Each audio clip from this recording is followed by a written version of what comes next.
Γεια σας. Σήμερα θα σας δείξω ένα πανέμορφο σχεδιάκι. Είναι επίσης πανεύκολο. Εγώ επίτηδες έπλεξα ένα κομματάκι και πρόσθεσα διάφορα χρώματα μόνο και μόνο για να σας δείξω ότι πλέκοντας, βασικά μόνο επαναλαμβάνοντας μόνο μία σειρά, δημιουργείται αυτό το σχεδιάκι, το κυματιστό σχέδιο. Είναι φανταστικό. Αυτό το σχέδιο αποτελείται από 13 πόντους. Αυτό είναι το σχεδιάκι μας. Βλέπετε, μαζεύουμε πόντους από τη μία και από την άλλη και στη μέση προσθέτουμε τους πόντους. Επαναλαμβάνουμε συνέχεια τη μία σειρά.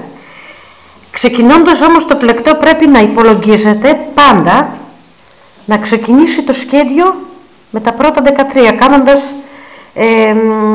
πολλαπλό το σχέδιο για να μας βγει το πατρόν για το μέγεθος του πλεκτού που θέλουμε να πλέξουμε. Να ξέρετε όμως ότι πρέπει πάντα να ξεκινήσουμε. Όταν θα ξεκινήσουμε από οποιοδήποτε σημείο, το πλαϊνό για να ενωθεί μετά θα μας βγει στραβό. Αυτό να το ξέρετε. Βλέπετε, εδώ έχω πλέξει και είναι ίσιο. Αν το ξεκινήσουμε τη πλέξη από οποιοδήποτε άλλο σημείο, θα μας βγει στο πλάι, θα μας βγει στραβό. Λοιπόν, είπαμε, αποτελείται από 13 πόντους. Ξεκινάμε. Το πρώτο πόντο που δεν δίνουμε σημασία, ξεκινάμε.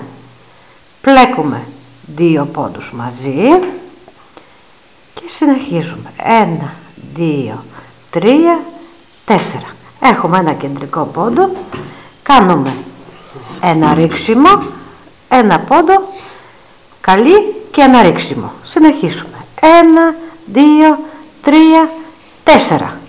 Φτάνουμε εδώ στο ένωμα. Το διπλό κλείσιμο που πρέπει να κλείσουμε προς τα δεξιά, το κλείνουμε από μπροστά. Το επόμενο προς τα αριστερά το κλείνουμε κανονικά, από πίσω βελόνα. 2 πόντους μαζί καλή. Συνεχίζουμε. 1, 2, 3, 4. Ρίξιμο. Κεντρικός πόντος καλή. Ρίξιμο. 1, 2, 3, 4. Φτάνουμε στο σημείο που κλείνουμε. Βλέπετε πως είναι αυτός ο πόντος. Κλείνουμε προς τα δεξιά. Κλείνουμε βάζοντας τη βελόνα και κλείνοντας 2 μαζί καλή από μπροστά. Το δεύτερο κλείσιμο προς τα αριστερά το κλείνουμε κανονικά έτσι, 2 μαζί. Συνεχίσουμε. 1, 2, 3, 4. Ρίξιμο. Μία καλή, ρίχνουμε.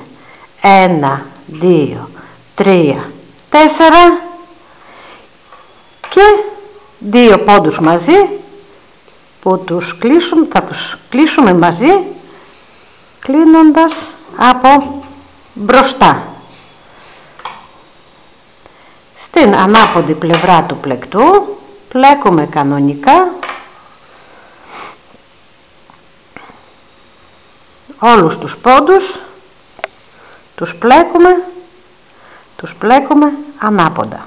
Δεν είναι καθόλου δύσκολο. Και τα επόμενες σειρές πλέκουμε ακριβώς το ίδιο. Δεν αλλάζει καθόλου το σχέδιο. Αποτελείται μόνο από μία σειρά, δηλαδή